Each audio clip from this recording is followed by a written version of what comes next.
Hello everyone, so this is Lala and today I am breaking down the final quarter of the season rankings where I split up the other three quarters into three different videos where it had my objective rankings and I also created a median based off my objective rankings and my long-lasting impressions and combining them together to see where the seasons lined up. So I did that for the other three quarters, and now I'm doing all of that for the last quarter. So here it is. So, starting the last quarter, the top quarter of this ranking at sixth is Big Brother 7 with an 8.57 median. So, I initially had this at ninth after the rewatch, so this improved quite a lot compared to that ranking. Just from looking at the categories, the only low score was in the drama at 21st, and there definitely wasn't much drama in the season whatsoever. A lot of that has to do with a lot of the behind the scenes stuff, and I've noticed with both All Star seasons, there tends to not be much drama, and this might be a part of it, and everyone being so aware of the cameras and the fan base and all of that stuff. The only other category that missed the top 10 is the pre-jury, which got 12th, so it was still pretty close, and everything else got a high score. So it's being up here makes a lot of sense. Honestly, this season did benefit, or this cast did benefit from the fact that this cast is an all-star season, and we actually saw what the cast could deliver, which we saw on the prior seasons. Due to the many people on this cast being from the best of their era, meaning from a character point of view, and even on a drama and gameplay point of view as well, you would think that this would be one of the best casts ever, but it didn't really turn out like that in execution. Allison did add some mess during the little time that she was on the season, and it would have been a lot more interesting had she stayed. Nokomis definitely froze up, and it showed that she needed a BB5 cast to pop personality wise, as they were a lot more zany than this cast. Jace was kind of interesting with his attempts to evolve only to fail, and he offered some of the only drama in the season. And Diane was definitely a dud on the season, since her mental health and outside circumstances really were not in her favor, and she was really caged in during the season.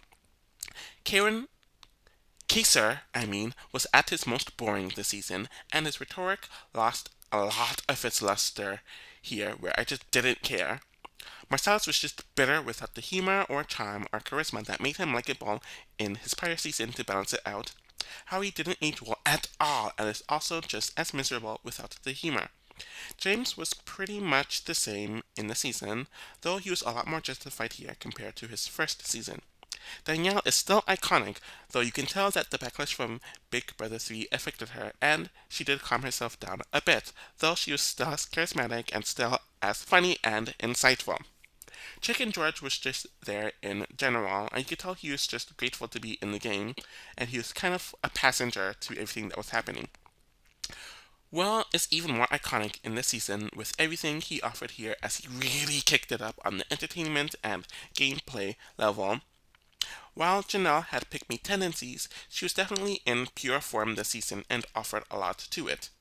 Erica and Mike were kind of just meh, but I don't really consider them duds either.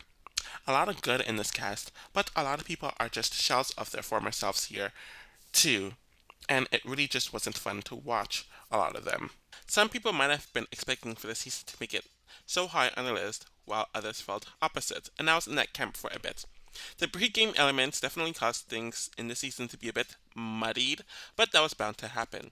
Janelle and Jace threw up Allison and Danielle, where the two of them failed to come up with a plan to cause the HOHs to flop and to be nominated, but the pre-game messiness really affected this week as well.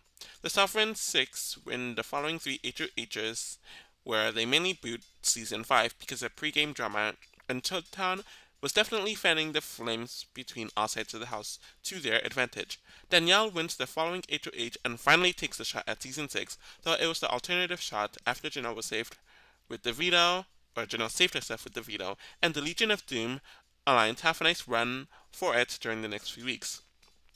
Marcellus is accidentally sent home on Janelle's HOH after she failed to send home the other women, and Showtime continues weaponizing Janelle and Danielle against one another. Howie is blindsided out of the house after Chicken George nominates him. Boogie is convinced by Will to turn on James, who refused to really see it coming, and BB3 Danielle starts to come back, but it's a bit too late as Chilton convinces Erica to backstab her. Chicken George quickly goes home after a double eviction, and Will played with fire a bit too much with Janelle, where she sends him home. Boogie reunites with Erica to send Janelle home, and he easily beats her at the end. A lot of interesting moments, despite the pre-game stuff muddying things up a bit, in my opinion, hence its high placement. For a season that is seen as one of the greatest for a variety of reasons, this season in general lacks a lot of drama. Now that I'm looking at things, or looking things through, the two All-Star seasons had some of the least drama in the franchise, and I wonder if it's due to returnees knowing what to expect and being a lot more contrived slash closed off in comparison the second time around.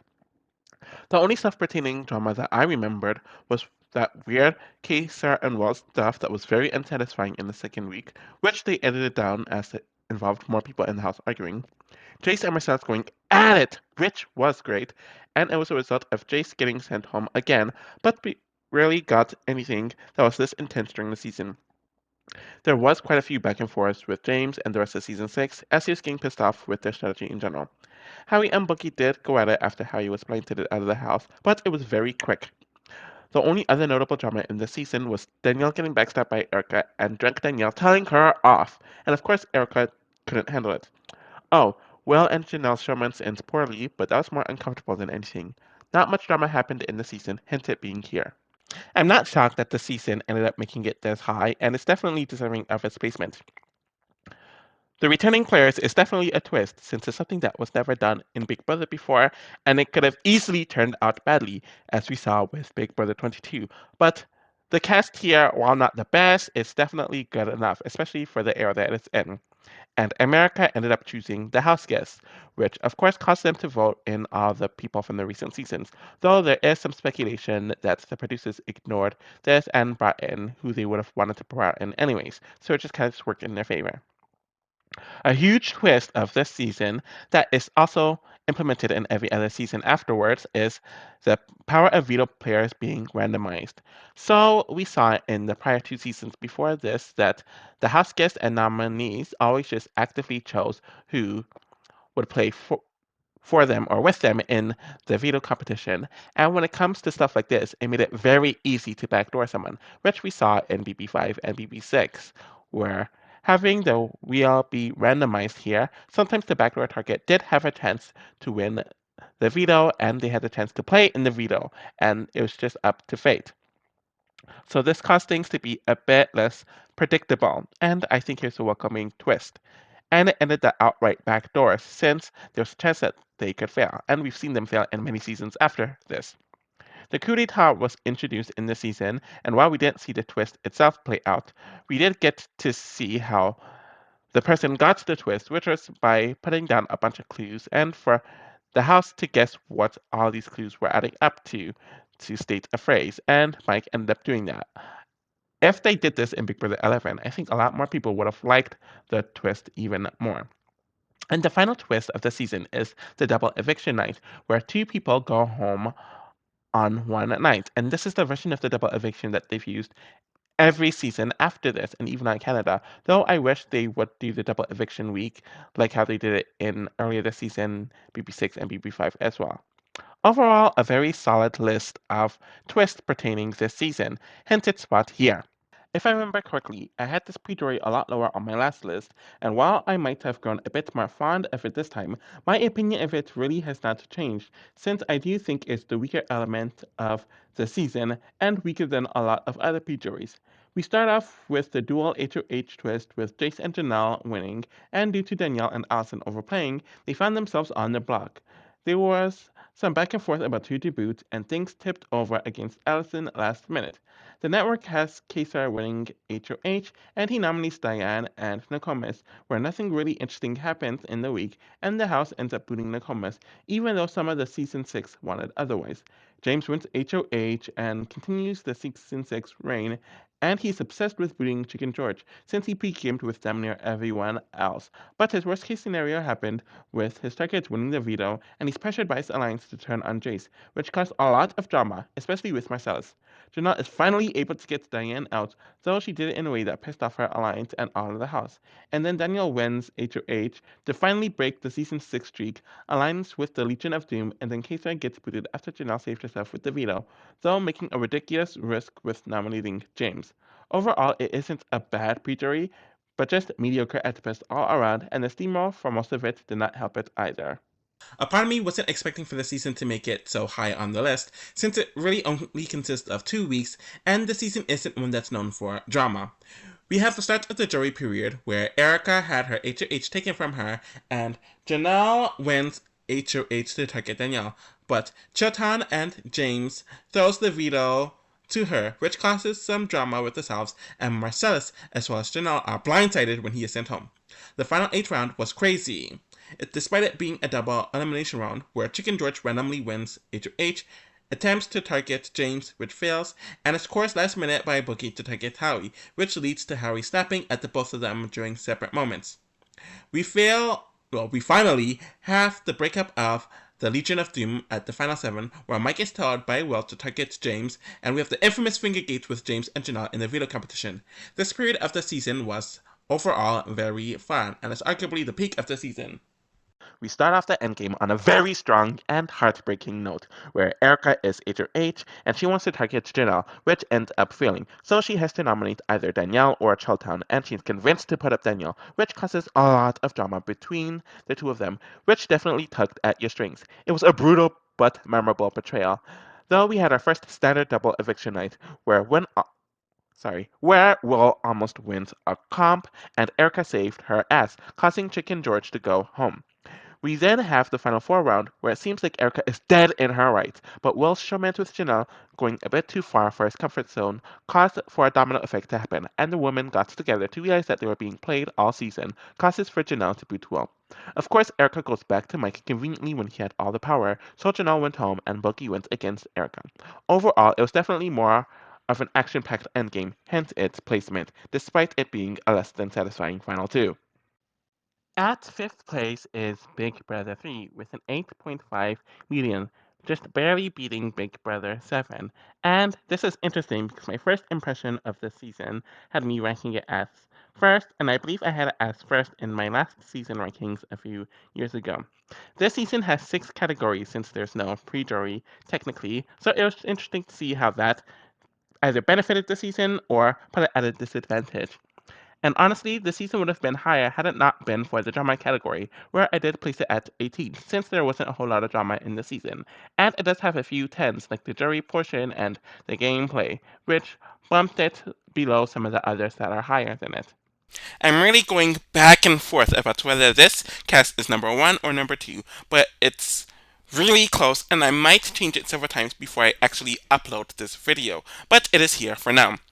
It is a strength to the older seasons that they are the top 2, despite being the oldest casts, but I really think that it's partially due to having 12 house guests, meaning that there's a lot less filler and them having more time to actually develop as characters and us seeing the multidimensionality of them. Lori is easily the most developed first boot we have in Big Brother USA history, and she contributed so much while having such a big presence. Tanya was a dud in comparison to the others in the cast, but even she had a few moments, and is more interesting than most duds on other seasons, so she may not even be much of a dud at all. Eric's sleep talking was fun, and he was okay enough, though he's arguably a bigger dud than Tanya, despite being more interesting than most duds. Josh was a house guest that definitely hasn't aged well, and he's awful at first, but his eviction week was the most tense in the season, and he really gets his comeuppance, and you so much feel sorry for him. Kiara is an interesting house guest who brought some chaos to the season, and her perspective on life and sexuality was very ahead of its time. Jerry had his moments throughout the season where he was gross and likable, but also he was underestimated and offered some moments throughout the season that were shocking on a gameplay level. While Roddy gave quote-unquote privileged white male entitlement throughout a lot of the season, it was interesting to see him maneuver throughout the season, and there was a charisma to him that made him entertaining. Marcellus was everything in the season, and was truly one of the backbones and the heart of the season with everything he contributed. Amy is one of the most unique house guests ever, and she had such a growth arc throughout the season that's just captivating. Jason is a good guy, but he had his more devious and humorous moments that didn't make him a bore, unlike many others in his archetype. Do I even need to say anything about Danielle? She is one of the most iconic women on Big Brother, and it's not just for her gameplay, though that's amazing too, but it's due to her personality and charisma, which comes off so well on TV. Even Lisa had her interesting moments and arcs throughout the season, where she could have been very basic, but she wasn't. The dynamics amongst this cast is great, and despite being lighthearted in comparison, there's a lot of depth with this group of house guests. The season kind of suffers from the same thing that Big Brother 2 did when it comes to this category, because it is so early on in BB history, and there still was not a template regarding how to play. We were watching the Huskies learn how to play, but because things evolved so much since this season on a gameplay point of view, I can only put it so high. Lisa wins the first HOH and is intent on targeting Marcellus since it's what her alliance wants, but he is saved by Jerry and she puts up Amy, where Lori goes in a very close vote. Marcellus wins power right after being saved, and it seemed like he wants Josh gone, but it's more than fine when Tanya goes, since Roddy and his allies save Josh. Roddy wins power and targets Amy, and I really don't know why that is, and she unceremoniously goes home. Jerry wins power, and here is where the structure flips, as everyone who was not aligned with the Showmantis decided to align for now, so they can boot the Showmantis, and Danielle kept Lisa over Eric to weaken Roddy, and because she knows Lisa is at the bottom of her own alliance. Kiara decides to get her own ally for some weird reason in Josh, and then nominates her own showmance beside him, not even realizing that everyone was turning on her. Amy comes back in the house and does the house's dirty work to nominate Kiara and Roddy, though they were still back and forth about who was going to go home. Jason wins HOH and takes out Jerry while not making move on Roddy, which makes sense for him, but the week itself was boring. Marcellus wins power and he is the one to finally take out Roddy, while worsening his position by crapping on Amy. One of the most iconic weeks in Big Brother history happens with Jason and Danielle targeting and blindsiding Marcellus after he is not safe himself with the veto. Danielle takes out Amy, which was a bad move, and Lisa takes out Jason, where she steamrolls over Danielle in the finals. A lot of interesting stuff happens here, especially for an older season, but it just doesn't have as much dynamicism as some of the others gameplay wise. It's said that a season that I enjoy so much is so low in a category that is so highly regarded by the fan base, but it really makes sense for Big Brother 3 to be here, since there isn't much drama in the season. Of course, there was the hand washing incidents between Danielle and Lori, which was hilarious, but very low stakes overall. Amy and Marcellus ends up getting into it with Tanya after the latter completely blew a situation up more than it needed to be, and out of proportion. I remember some bickering between Kiara and Roddy during some of the earlier weeks, and Josh also getting himself into a decent amount of fights, especially in his last week in the house, with people like Lisa, Roddy, Kiara, and even Marcellus. There really isn't much happening for the next few weeks after that, until Marcellus gave Amy a horrible nomination speech, and Roddy tried to pull off a reverse psychology mess on Danielle and Marcellus, who didn't fall for it, but it did work on Amy. Amy and Marcellus ended up arguing for the thousandth time about her drinking, and that's it. Everything is very low stakes in the season, and there just isn't much drama here. And there really weren't many twists in the season. And the first twist of the season, which is the major one, is the power of veto, where it gives the nominee a chance to save themselves or save someone else from eviction and for the nominations to change. But with the way that the veto was used in this season, where it was the silver power of veto for all the rounds except for one, if a nominee won it, they couldn't use it on themselves, but they could use it on the other nominee, meaning that they couldn't save themselves even with the veto. And because everyone was playing in the veto at the time, it just meant that the probability of someone not on the block to win the veto would be higher, and obviously they would have more incentive to not use it. So the power of veto, while an important twist for the show, ended up being a dud in this season.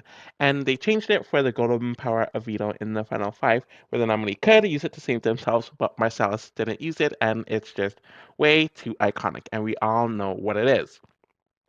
The other twist of the season is the previously evicted house guest twist, where they brought someone back into the game who was previously evicted.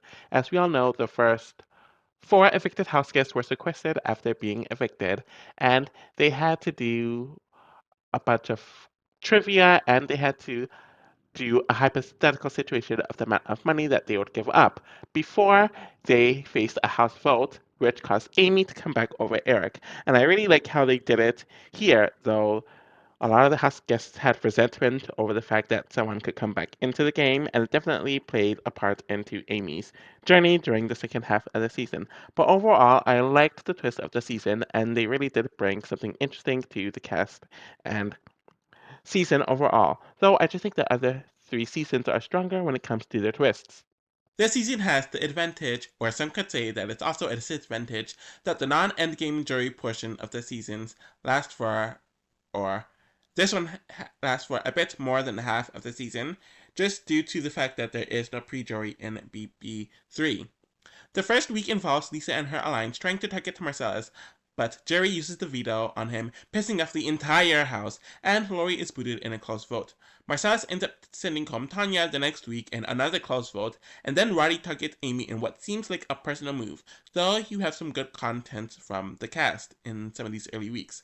The game really picks up in the next week, with Jerry nominating Lisa and Eric, where both sides of the house are really fighting hard to keep either Lisa or Eric, leading to a tie vote that Jerry broke to boot Eric. The next week had Kiara targeting ally Josh to do damage control, and she nominated her own showmance, and there was a lot of drama in this week. Though Josh going home was predictable, though he ruined his chances of staying when the votes were flipped in his favor. Amy returns to the house and gets her lick back on Kiara and Roddy, and you see the start of Roddy and Danielle here with their pseudo conflict, though the showmance with Kiara completely crumbles here. This portion of the season ends in a very boring manner as Jason uses his dud HOH to take out Jerry, and nothing interesting happens here. Overall, this portion still holds up, despite some boring weeks. The season has a longer endgame just due to the fact that it's an earlier season and had a much shorter cast, but they make it work. Compared to other seasons with longer endgames, we start off the endgame with a bang, with Marcellus not only nominating Amy and Roddy, but giving her a harsh speech, and then Roddy decides to go at it with Danielle and Marcellus, which was entertaining, and then Roddy gaslights Amy after she refuses to veto him, bringing up some random deal that they made in the second week, though he literally sent her home the week after they made that deal. And this is also in addition to Amy's drunkenness pissing off the house. And then there's the iconic Final Five round where Jason targets Marcellus, who is targeting him, and Danielle really works the hell out of Marcellus to get him to not use the veto and send him home in the most iconic moment in Big Brother history. Honestly, things get boring from here as we waste an entire week on a predictable Final Four round of Danielle putting Amy. Jason gets cut by Lisa, and then we, of course, have the controversial loss of Danielle and Lisa winning the season. Like a few other Spielowitz, the first two rounds are excellent, which weren't its spot here. At fourth place is Big Brother 5 with a median of 6.57. After rewatching the season, a part of me thought that it was still very good but a bit overrated, which is why I had it at 7th, but after breaking down the categories, it got bumped up to 4, and it still holds up well, despite it being pretty underrated by the fan base. Its lowest score is the jury portion of the season, which is at 19, so it doesn't even have a score that's in the 20s in any of the categories. And then the second lowest is drama at 13th, which is still better than a lot of other scores as we've seen with the other seasons. And then it got really high scores in the top 10, like the cast, gameplay, pre-jury, and the endgame. So its being here makes sense with that context. We all know that the season has a weird reputation, where it's kind of forgettable to many people, but when they watch it, they realize that it is good, especially the cast. You can definitely tell that they're starting to cast younger people at around this point in Big Brother history, but unlike the prior season in Big Brother 4, they realized and they remembered that you need personalities. Mike was never going to gain much traction in the game this season, but he did show gameplay potential and he did cause some drama during his short stay. Lori was pretty much a dud who went back and forth about whether she wanted to play or not, and she didn't really have much personality. Holly was a quirky, unique casting choice that had so many people pressed and bothered in the season. Scott definitely filled the archetype of being the pre-Jorah villain who got into drama, and he did have his fair share of moments, but he was very overshadowed by Jace, who is reality TV gold, and the first half of the season was essentially the Jace show. As he offered it in the diary room, he was very dramatic, but you could tell he was kind of winking at the camera at the same time. Will had some good commentary in the diary room throughout the season, though he never really popped as much in the house with the other house guests. Natalie had a fiery side that we barely saw, and Adria was an interesting enough house guest, but they are clearly cast together and don't stand out much on their own. Marvin was casting gold with his commentary, how he maneuvered the game, and how he handled drama, but he's someone who would rightfully never get cast nowadays and would only be acceptable on the show during the 2000s. Karen was under-edited, but she's one of the funniest and kookiest house guests ever. Nokomis, while not being the most dynamic person, she definitely did have a different perspective on things and had a good journey throughout the season. Diane became the main character during the second half of the season and is a mix of gameplay, drama, personality, and vulnerability all at once. Cowboy had his arc with his sister while being kind of annoying, and Drew was pretty bland, but not the worst of his kind or archetype overall. Things kept on changing with the Big Brother 5 cast regarding the dynamics, and I really liked how there's a huge emphasis on who is the hero and who is the villain, but they weren't sanctimonious about it like some of the earlier seasons. I do consider this season to be the first one where all the staple qualities that makes for quote unquote standard Big Brother take place here, and the cast definitely took advantage of it. The Four Horsemen Alliance is immediately formed, and they have power when Jace wins HOH, and he uses it to target Pariah Mike, but it was clear that they would not be in power for long. Marvin wins HOH next, and while he's kind of an affiliate to the Four Horsemen, he was a loner and had his own agenda, with Lori going home once Jace saved the house targets Holly. Drew wins HOH and he's good with everyone in the house, but he doesn't want to do what his alliance wants, so he targets Holly and was able to get Scott and Cowboy on his side, but the alliance was falling apart and the others were waiting for it. Diane wins HOH and is finally able to make the first move for her alliance with putting up Jason Scott, with Scott going home. It was a very close vote against Adria after Jace saved himself. The twin twist is revealed. Sorry, Scott was nominated against Marvin. So, the twin twist is revealed, and the Comis, as well as everyone but Mike and Jace, plot to backdoor Jace, which was just great television, as he has such a wide range of emotions throughout the week. Adria wins HOH, and when you thought she would make the safe move, she decides to target her own ally in Wall, but then she brought some uncomfortable elements to it. But Drew and Cowboy definitely sided with the twins to boot him, which was a good move. The next 2 weeks involved the twins getting sent out on Marvin and Nicole's HOHs, and Marvin's luck runs out once he gets caught up in the messiness of Drew and Diane's romance. Speaking of Diane, she comes up with a plan to boot Karen and save the guys on Nicole's HOH, with getting them to throw the veto to her, and it works. Cowboy evicts his own sister, and Drew is the first person ever to cut his showmance, where he beats Cowboy in a close vote. This was the first season where everyone acknowledged that it was a game, and it's okay to be meta. The season is a weird one, since there's a lot of drama in the season, and when you watch it, you get interested in it. But it does not hold up nearly as much as some of the other dramatic seasons, which explains its spot in the halfway point. The first week had Mike picking fights with Jace and Scott the entire time, then we move on to Jace getting into fights with Holly and Lori. Scott then decides to call Diane white trash, though she threw her fair share of digs at him as well. Drew pretty much turned on his alliance with nominating Holly, causing them all to badger him, only for the entire alliance to turn on Jace, and we have that huge argument with Jace, Diane, and Holly in the kitchen. That's probably the most memorable fight of the season. You start to see the distrust of the twins in the next week, and then Jace gets into it with Adria, and Marvin gets into Jace during the Scott eviction aftermath. Jace is backdoored and then tells Drew and Diane off, where Jace and Diane correctly read the heck out of one another about their shitty romances. Some of the drama leaves with Jace, though we do get quite a few arguments with Marvin and Adria over the next week. The twins do not handle their downfall well at all, culminating with Adria and Marvin getting into it during her eviction. The season ends with a lot of arguing from Drew and Diane, and Karen also getting in some jabs at Diane at her eviction. So, this season has a decent amount of twists, and they really changed the game.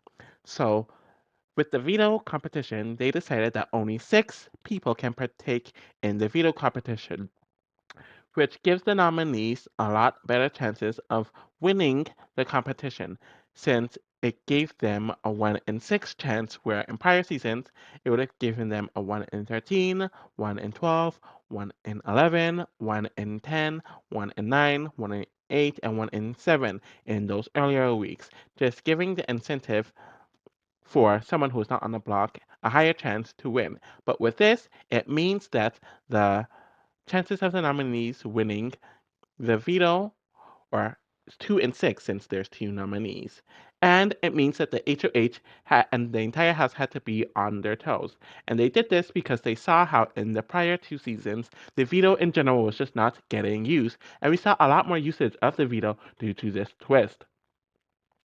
We then had Project DNA, which was definitely split into two, with the twin twist, which was so interesting to watch at the time, to see them maneuver it and to see that moment where they all come into the game, which was already a very tense moment due to the drama post Scott eviction, and having Natalie just walk in with Adria was just an epic moment. And then there was the siblings twist, where two half siblings who did not know of one another's existence ends up being stuck together in the house, and it was definitely psychologically damaging for Nokomis, and she was put into this game, and the fact that she had to realize that she was only recruited to be a part of this game due to be exploited this way was really, really tough. And we saw her melt down about it in the final four.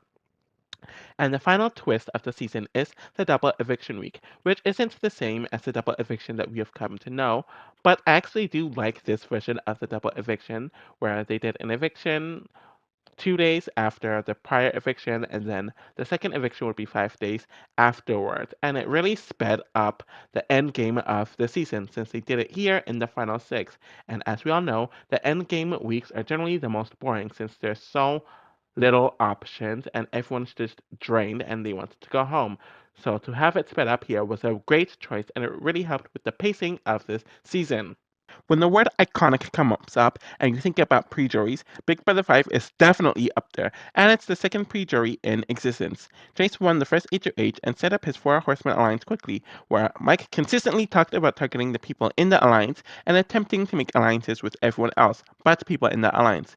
He got into it with Scott and Jace a few times before his departure, but it was a very predictable week. Marvin wins HOH, and of course the Four Horsemen suck up to him and make a fake alliance with him, and Marvin decides to target Flory. Despite that, damn near the entire house planned to vote out the other nominee in Holly, but Jace had enough smarts to realize that she was in danger, so he took Holly off the block with his veto, and it sealed Lori's fate. Though there was also some more Jace drama that happened this week, and Scott and Diane also get into it. June wins HOH, and when you think it will be a week where the Force Horsemen take over to dominate, the results are actually very different. He nominates Holly amongst Nakomes and get a lot of smoke from his alliance for this move. But after the huge blow up with Diane, Jace, and Holly, as well as Scott getting jealous, the entire house sans Jace is fine with booting her, and Jace is on the outs with his entire alliance.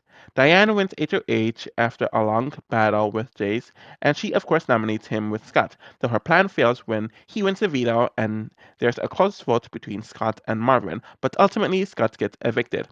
Jace picks on Adria, and Marvin tells him off before Natalie enters the house as a house guest, and he realizes that he is a goner after Nokomis wins HOH.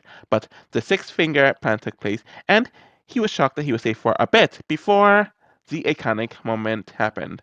And of course, he fought with Drew and Diane before he left. It's definitely the creme de la creme of the pre jury in general, looking at all of them. And it still holds the standard 20 years later. I really hate putting the season so low in this category, and I think it's lower than where I put it in my prior ranking of this, but there really isn't much here, and you can tell that they were struggling without Jace in the house. Adria went to HOH, and instead of targeting Marvin or Cowboy, which was easy and expected, she not only decides to target Will, but then mentions the Bible in her speech, and it's just awful optics, and her meltdown power trip during the week wasn't even entertaining. So Nokomis wins HOH, and she is going to get her lick back at the twins, and there's really nothing interesting going on, and Natalie easily goes home after her sister wins the veto. And then Marvin wins the HOH and targets Adria, which honestly wasn't even a good move for him, but I think he admitted that it was more personal, and they had an argument as she leaves the house. It was just kind of boring and not much substance here, hence its overall placement on this list. This season had a low tier pre endgame jury portion, hence its placement there, and now we're moving back or moving up to having a top tier endgame. And I almost moved this at first. I almost put this at first. The first ever double eviction happened here, where the fracture of Drew and Diane continues to grow as he nominates her next to Marvin, and the latter ran out of 9 cat lives. Nokomis wins her final HOH, and it feels like she's targeting Drew, with Cowboy being a pawn, with Cowboy being pissed off about being nominated by his sister, and Diane kind of being a pick-me, so she created a plan to save both of the boys by her winning veto, taking Drew off, and then sending home Karen, which causes some tension at Karen's eviction. Diane, of course, does not handle her villain era well at all, but we then have Cowboy sending home Nokomis, who has a huge meltdown against production, though she was salty that she was about to be evicted as well. We have the first case ever of a girl being cut by her showman's or close male ally, with Drew cutting Diane due to her drunkenly telling him that she will beat him at the end, and Drew barely winning the season against Cowboy. For an endgame, this is extremely action packed, which is very rare. The bronze prize of third place goes to Big Brother 6 with the median of 6.29. Clearly based on my first impressions, which I put it as fourth, it was always going to be around here, so I'm not really shocked by this placement. It reached the top 10 in every category but the gameplay, which is the lowest score, and it literally missed it by 1 since that 11th, so it makes sense why it's this high. But looking at a lot of the scores, I see a lot of 4s and 5s, and then a 6 and an 8, so it makes sense why it's around here. In general, this season definitely upgraded things from the prior seasons, but it still has a lot of that classic goodness. Though there's still some ickiness that is good, but also not the greatest once you understand the full context of it all. I'm actually shocked that out of the new BOG era seasons, I have this as the second lowest, with B4 being a lot lower. I will say that due to the casting twist of the pairs, some people who would not have otherwise been on the show made it on, adding somewhat of a weird imbalance at times.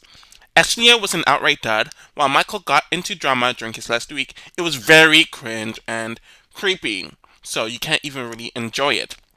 Eric contributed a lot to the early game, and I'm glad he fell, or else the season would have been a lot worse. And Sarah's a dud, though she's nice as well. Kesar brought a lot to the season, with his gameplay and sheer personality, while really not giving a crap, which was refreshing, and his perspective on things was really interesting. Jennifer was a dud for most of her run, but her final week really spiced up the season, and I liked how unapologetic she was. Rachel was not basic when she could have been so, and she had a lot of good moments too throughout the season. James was very dynamic, and I feel like people don't talk about how funny he is, though he offered on all fronts and regards in this season. Bo had his moment with Janelle, but was under-edited and boring otherwise. Howie could be funny, but he also came off as cringe as well, but he mainly benefited from being an underdog. April is hilarious, and I do think she's a very underrated character. Janelle was really at her best and most likable this season. Overall, Yvette was insufferable but brought so much to the season, and Mikey is boring, but she brought it gameplay-wise, I guess. The house being so divided and the divide remaining made things very interesting, and I give the cast credit for creating that dynamic, despite a few of them being dud or less than stellar in comparison. This season is another one where I struggled about where to put it on this list, and this season has the opposite problem. It is definitely not a steamroll, and it's the season that is the most divided, but that kind of makes it less dynamic in a way. The first week was an utter bore, with Rachel taking out the easy target Ashlia, but things started to shift when Eric broke away from the guys to target Michael, and started building his cult. Kesar wins power and get revenge on Eric, while also forming a counter-alliance, which was definitely impressive. After that, the sides of the season remained for the rest of the season, with Maggie getting her revenge on Kesar. James was caught playing both sides unnecessarily, which caused Howie to target his own ally, but James saves himself, so Sarah goes. Kesar comes back into the house and booted in the same week when Jennifer broke every promise possible to him, and she is sent home 48 hours later due to Janelle getting her revenge. The rest of the season is just one alliance taking out the other, with there being no wiggle room, with Bo removing Rachel, April actually making the move to please both sides and backdoing James, Harry removes Bo, Yvette removes Howie, Janelle removes April, though that was her last resort, and Yvette removes Janelle, only to lose to Maggie in a close vote. There were a few interesting moments when it comes to the game, but it was rather simplistic due to the rigidity of the dynamics in the season. Which is why it just missed the top 10 on this category. Honestly, I almost put the season at 5th, so I ended up bumping it up a spot, and it's because the fights on here are a bit more iconic compared to Big Brother 2. The first week was very boring, and nothing notable happened, outside of the tension between Eric and Janelle over a bed. The drama definitely heats up during the second week, as Michael was making the other woman uncomfortable. Eric called him out on it. And Eric was honestly looking for a reason to turn on Michael anyways, and it caused a huge blow up between the two of them that almost got physical, and another blow up between Kaiser and Yvette also happened at the exact same time, where they all had to be separated in 4 different areas. Then we have Eric's game being exposed and being told that he was getting backdoored, causing a huge fight with the Nerd Herd and James, which would lead into the next week as well, just like the meltdowns. That group also realized that James was playing both sides, and he swore on the Bible to Yvette, which got back to the other side. So James and Sarah got lashings from both the Souths and the Friendship Alliance when they were both nominated the next week, which was pretty fun to watch. We also saw the first inklings of trouble between Yvette and April, and then of course there was the huge fight, or the huge fights, that happened between both sides, which the season is known for, after K-Star was backstabbed by Jennifer.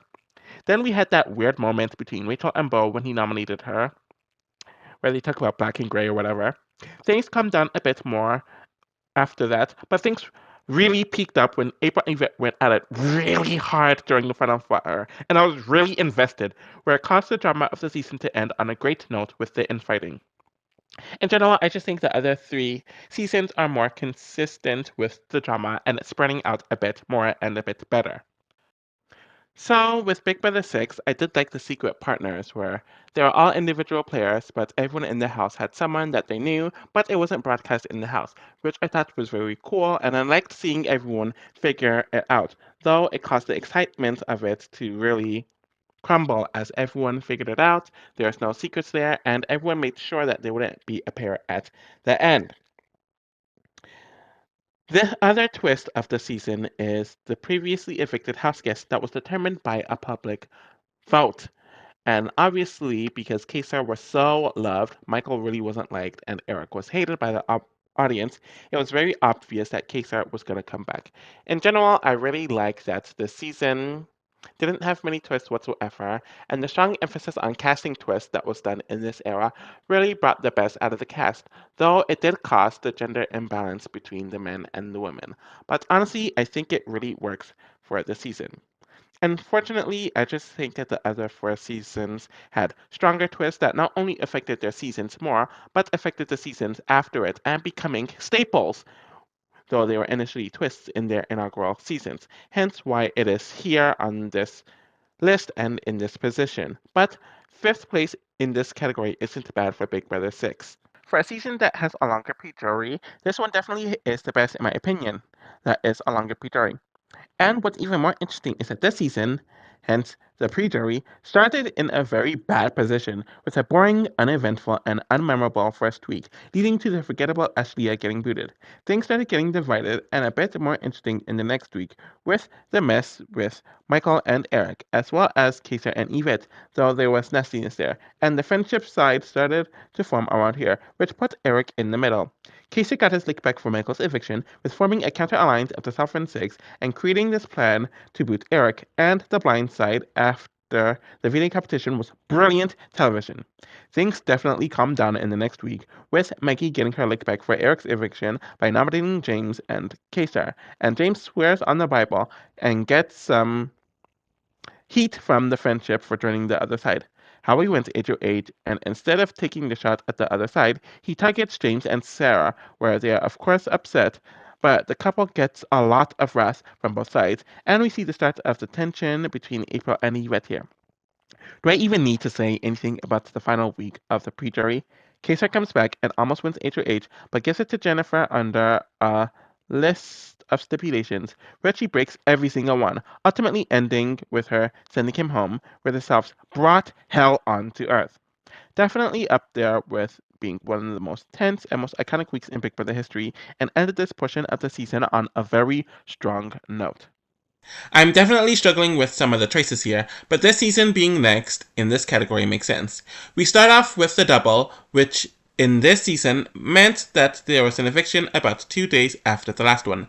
Janelle went HOH and she has her bye bye bitches moment, which was very fun and the aftermath of all of that, but it does lead to Jennifer predictably going home. Bo ends up winning HOH after this, and outside of Yvette's rant in the diary room, nothing of interest happens here, as Rachel lays down for Howie to progress. The final round of this period involves the second true backdoor of the season, with April doing everything she can to backdoor James, and he was completely helpless in it, which was a fun sort of karma for him. A pretty good and short non-endgame jury portion, but it doesn't pop as much as the others higher than it. It has been commonly accepted that the second half of the season, especially the jury portion, is not nearly as exciting as the pre-jury, especially with it being sped up in comparison. Howie wins HOH and splits up the final pair, with Bo going home easily. Yvette finally wins a competition, though Mikey blatantly threw it, and it seems like Janelle is on her way out of the house, but she saves herself by winning the veto, and Howie finally goes. The final 4 rounds is one of the better endgame rounds ever, where it starts off with them bashing and melting down over Janelle being like by America and winning another task again, and then we see them turn on one another when Janelle wins HOH. Yvette versus April has been built up the entire season, and you finally see it here, where I think we get a good payoff for it, and it definitely spiced things up. Janelle ends up going at the final 3 because Yvette refuses to throw the final HOH, and Mikey barely wins the season by 1 vote. Just for the fact that there is some excitement and tension in this endgame bumps it up a lot. The silver prize of second goes to Big Brother 2 with a median of 5. I had this at third in my first impression, so I always thought that it was going to rank very high, and it says so much to the point where a season that is 23 years old and is really the first of its kind is able to age so well and have such high standards that damn near all of its successors couldn't follow or implement well enough. There's just so much that is great about this season, and it says a lot that the lowest score of the season is at 12th, which is the gameplay, and it's only there because things have evolved so much since this season, especially with all the formats and the strategies and the gameplay that has been created due to those changing formats that this season just doesn't have. It has 2 spots that are first with the cast and twists. It has an endgame and drama categories, or those categories that end up in the top 5, and then the jury portion just missing that. So it still holds up very well in all of the categories.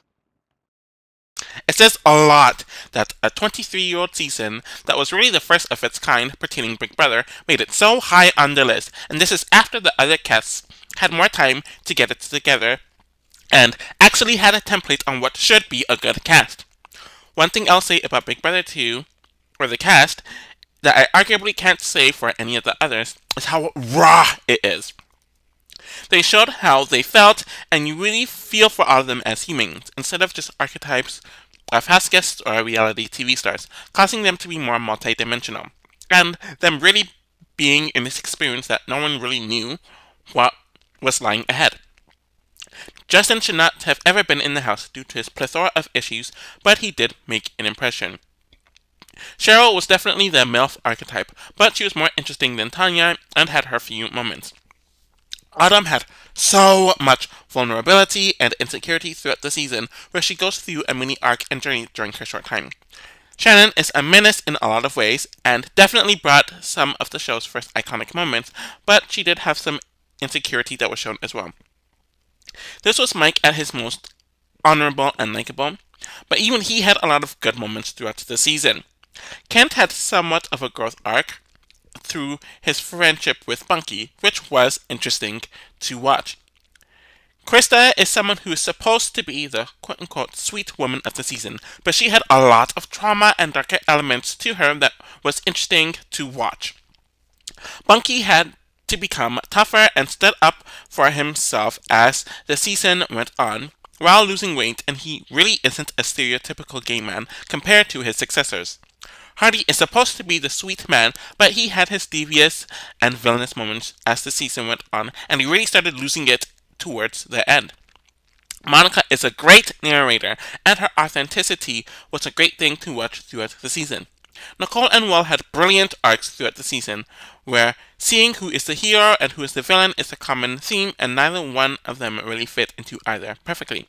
The dynamics with this cast are so deep and multifaceted in ways that the other seasons just don't have.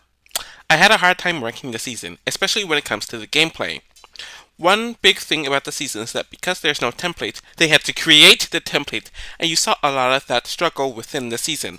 But when you compare to later seasons, where they know the system, it causes the gameplay of the season to really see, or to be seen as lesser.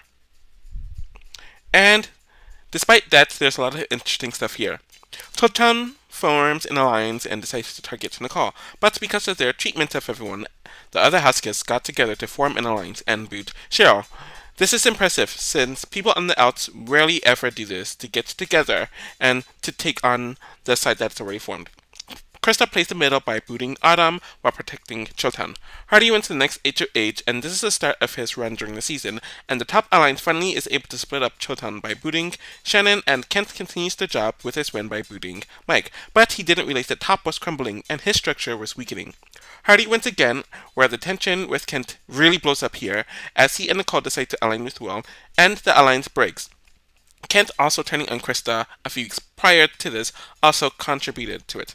Nicole wins HOH and targets Krista because of the latter's alliance with Hardy and Monica, which Will ousted in hopes to get Hardy booted, but that failed. Hardy continues the streak and decides to target Bunky due to being a bigger threat and their personal issues.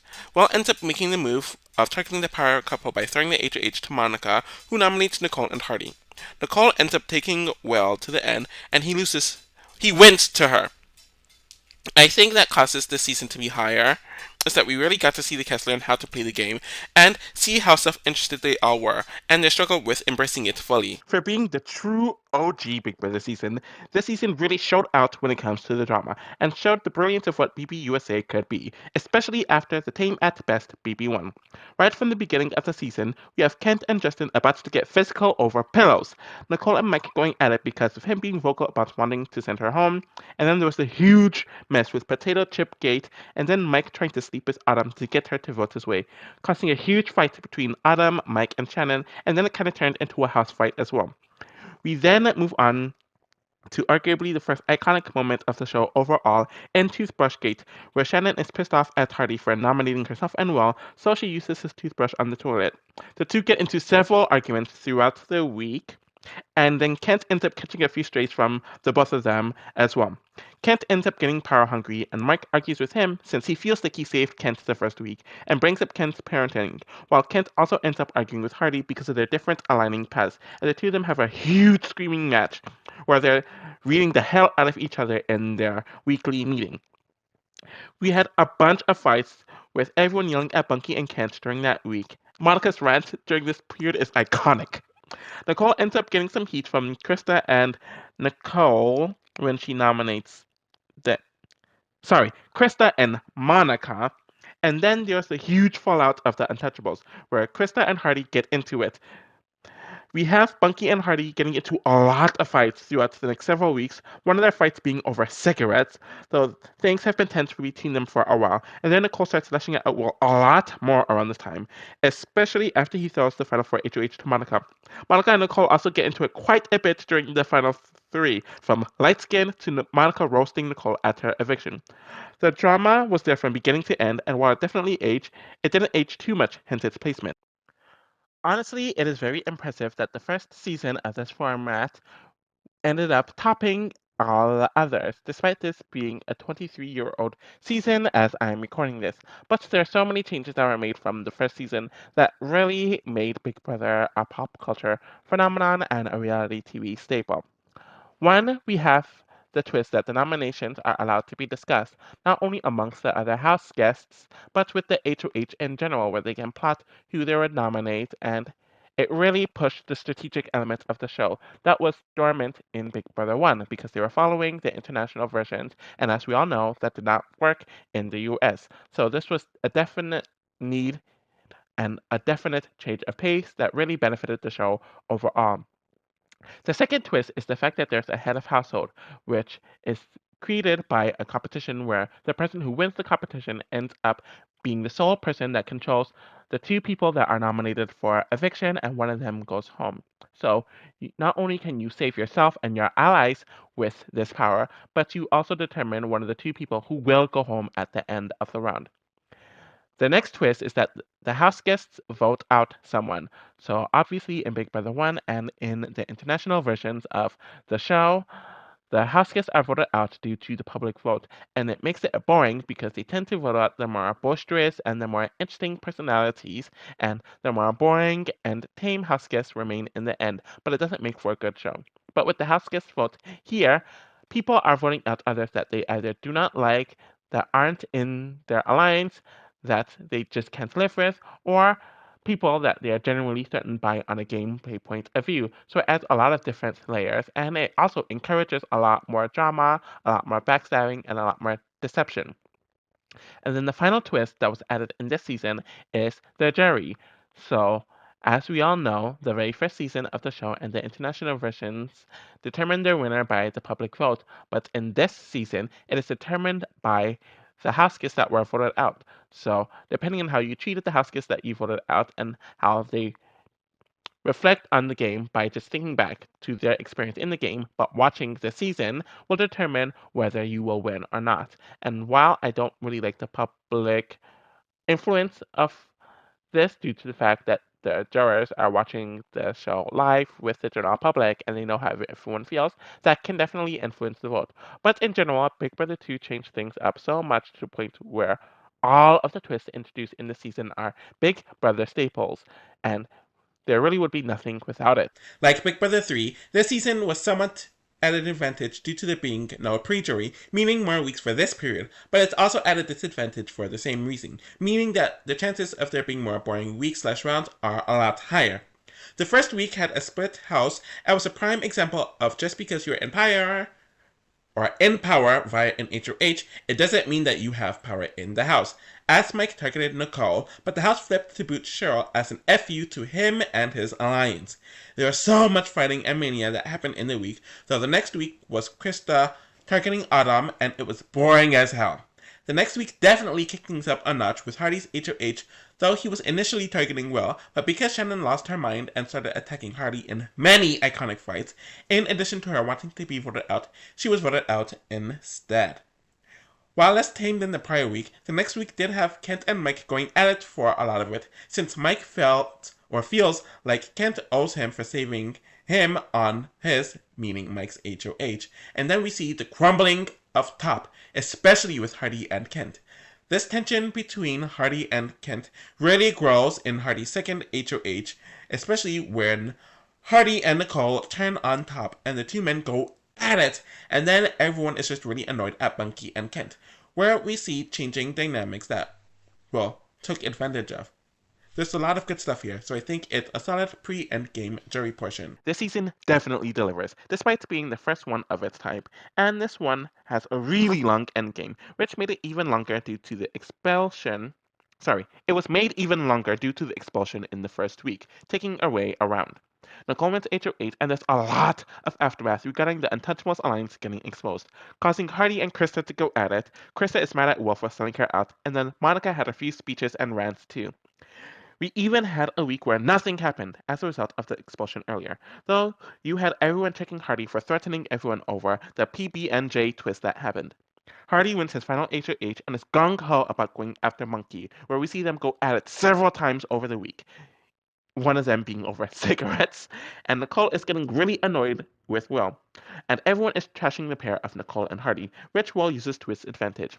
Will throws the HOH to Monica, ensuring that the power duo is broken up, and Nicole is having several meltdowns and rants due to outside circumstances and Will, though Hardy still goes.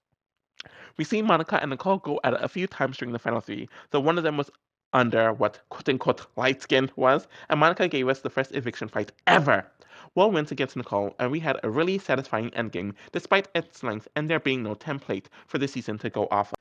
So, at first place is Big Brother 10, and this probably isn't shocking to anyone, though I had it at second in my first impressions, but it really isn't much of a difference at all. It got high in every category, and its lower category is the endgame, which is at 11th, so it missed the endgame by 1, and every other category is at least in the top 10. There's one that was at 10th, which is the twists, and all the others are in the top 4, so I shouldn't be surprised that it ended up being first with all this data and the numbers adding up. So this is the final post-classic era film that is out. I know many people would consider ranking this cast as first, and I do see the argument for it, but I just can't do it, since I do think the season has a few duds on it compared to the other two. Brian is a great flameout who had charisma and gameplay potential, but he did too much too soon. Steven and Angie were definitely the duds of the season, and it's good that they went early, since they contributed nothing, and I don't think they would have contributed anything worthwhile had they lasted longer. Jesse was a complete train wreck this season, as he was horrible gameplay wise, but he was a charismatic personality who had great commentary and got into a lot of drama. Libra and April kind of filled similar purposes in the season, with them both being alpha women who took charge strategically, are huge drama magnets, and had big personalities, but their paths were different for many reasons. Michelle is another fiery personality who kicked it up a notch as her journey went on, though she was kind of delusional at times. Ollie had a few moments throughout the season, but he was boring for the most part. But because of those few moments, I can't really for sure say that he was a dud.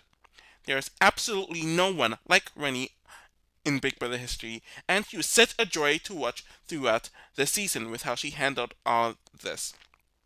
Keisha learned the game as she went on and had a lot of personality doing it, which was nice. While Jerry was not likable, despite him fitting in the older, sweet, white man archetype that would have caused him to be likable, he did not let his age get him down, as he was yelling at people from the top of his lungs and competing to the best of his ability. While I don't think Memphis was a dud, he himself was not a standout on the season, outside of one or two moments, and Dan definitely got more interesting as the season went on, despite him having a more toned down personality.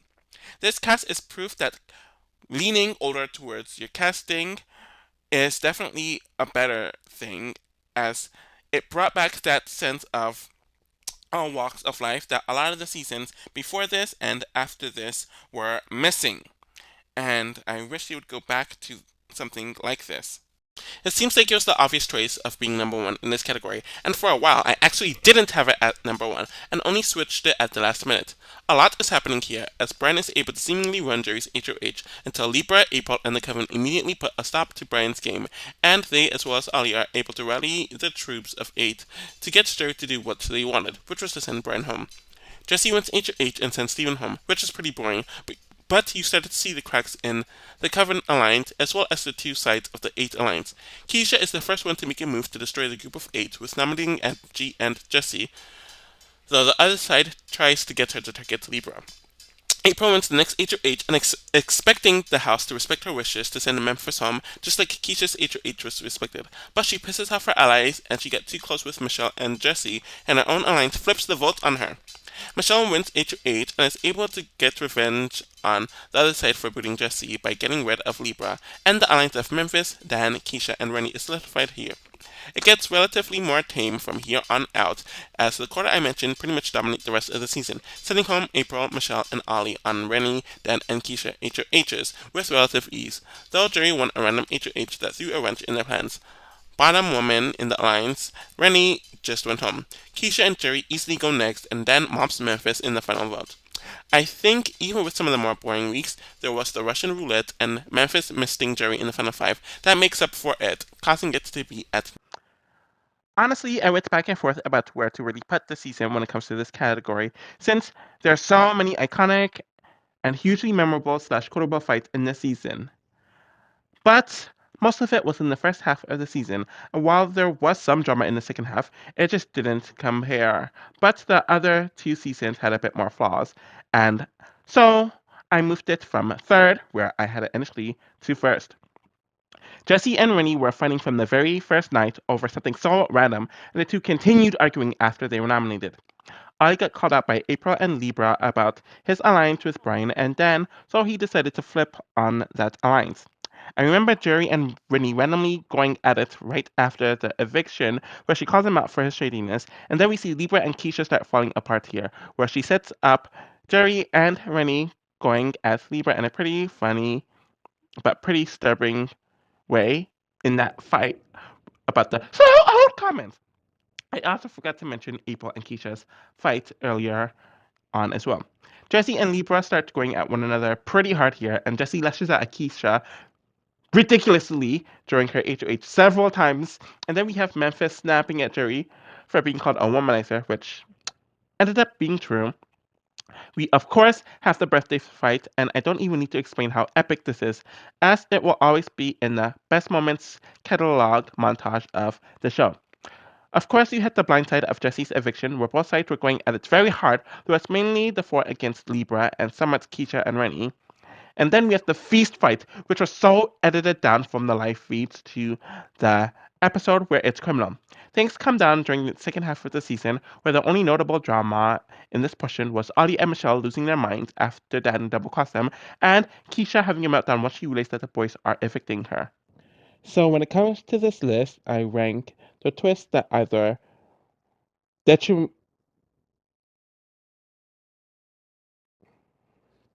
So, ironically, at 10th place, barely making it there, is Big Brother 10.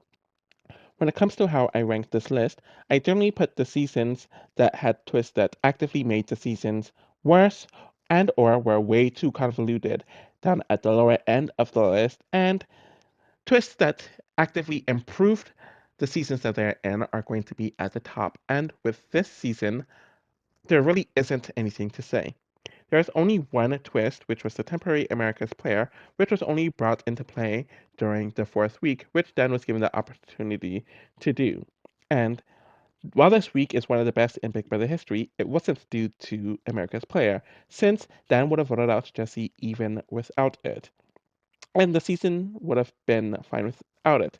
While I do like that this season essentially had no twists and the game played out as naturally as possible, when it comes to a list of me ranking the twists, it was never going to be too high, since while it doesn't have twists that actively brought down the season or had many twists at all, I can't really say that this twist made the season better, and there weren't many twists that were positive either, like many of the others that are higher than it on the list. So this is the appropriate spot, in my opinion. I never thought that a season would take over this season when it comes to the pre-jury, since this pre-jury is arguably the most iconic one of them all. Right from the very first night, there was stuff happening, with Jesse and Rennie getting into it over her noises, and this continued even after they were nominated together. Right when it seemed like Brung was going to steamroll Jerry's HOH, April and Libra caught on to Ollie and then aligning with him, and they completely flipped things where they got most of the house to pressure Jerry into nominating Brian to go home. After that, Jesse wins power and he easily targets Steven with Dan as a pawn. A lot of people are annoyed with Libra, which we see in her argument with Keisha, who argued with April a bit back, Jerry and Rennie about the so comment. Keisha wins HOH, and she is not going to do what the 8 wants her to do, and she's targeting Angie for abandoning Steven and letting her get flack for it, which pissed off Jesse especially, and he gets into it with Keisha several times because she does not want to target Libra. He, Memphis, Michelle, and Angie come up with Bannergate to get Libra targeted, but it backfires and it ends up with Jerry calling Memphis a womanizer, which has since aged very well. The final week of the pre-jury involves April winning power, and she is targeting Memphis, with Jesse as a pawn. April pissed off Libra and Keisha before the veto competition, which started a whirlwind effect, which led to the huge birthday fight with Jesse that involved almost the entire house, and it caused them to align with Memphis, Dan, and Rennie to take out Jesse instead of Memphis. Something was always happening in this pre-jury, and it was a short one, too. I was going back and forth regarding whether I should put the early jury portion of the season this high or not. Of course, we started off at the brilliant point with Michelle winning HOH and there being a huge fight as a result of the Jesse Blindside aftermath. Libra's goose is cooked, but the Coven and other women brought a lot of drama during the week, especially the feast fight, which was so much larger than what was originally shown. The sides were set in stone, which did make the game more boring, especially when April goes the following week, under Rennie's HOH notably. Luckily, things pick up during the final round of this portion, as Dan wins HOH and puts Ollie in a false sense of security with their deal, nominating Memphis as a pawn and had every intention of sending Michelle home, where the aftermath of this was very fun and drama-filled. it having two strong enough weeks earned its spot here in general. A lot of people acknowledge that the second half of the season is not as strong, but it's very noticeable during the endgame. It starts off with the double eviction, where Ollie goes. He pretty much bolts out of the house with no resistance on Keisha's HOH. Jerry does pull out a clutch HOH win, causing the majority to turn on one another. Despite that, it really isn't interesting, as Memphis, with Zen's help, pulls a fast one with them not being nominated together, and Memphis redoing Den, leading to Rennie going home. And then Keisha gets Brittany/Diane in the final four, which leads to a fun enough meltdown. But in general, there wasn't too much to that, and it was easy to pick Jerry off afterwards. Dan stomps on Memphis in the first unanimous vote of the season pertaining in the series pertaining the final two, and there really isn't anything else to say. Okay, so looking at the combined list based off the two videos or two categories that I've talked about in my other three videos, there really isn't much difference between any of the videos. I believe 5 of the seasons that are in my top 6 in my objective list is in my top 6 in my combined list. BB3 moved up a few spots, but the only season that is missing is BB7, which BB18 barely bumped it the second off the first tier and in the second tier, and BB18 is hanging on a thread here. And that's kind of a surprise. But in general, the first era and BB10 are just like no other. So it makes sense why they are so high. If you haven't watched the full version, you can watch it there. But thank you all for watching all the videos, and I'll be back with more content soon. And this is the thing I'm going to do where some of my longer videos, I'm going to split them up into separate videos just so for people who want to watch the shorter versions or specific versions, they can. So yeah,